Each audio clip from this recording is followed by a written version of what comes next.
that franchise in the last decade. Games are horrible, really not much RPG about it. It's super linear and repetitive. The fighting system is clunky and unresponsive, and while still better than Skyrim, it is laughable when compared to titles like Mortar or Chivalry. It is not hard in a way that the game actually has intelligent AI or requires planning in any way.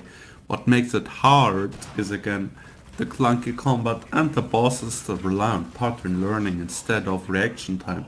Despite this cheesy approach, bosses are still pretty much the same across the board.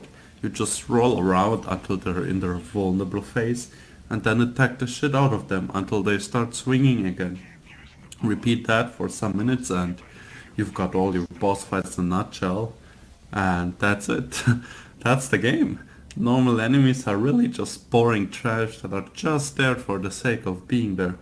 They serve no purpose other than giving the player the illusion of an actual game that doesn't just consist of repetitive bosses. Aside of that, the franchise milking is real. All Souls games are pretty much the same, merely a reskin of one another with somewhat updated graphics and new bosses that still behave exactly like in the part before that. They play the same otherwise.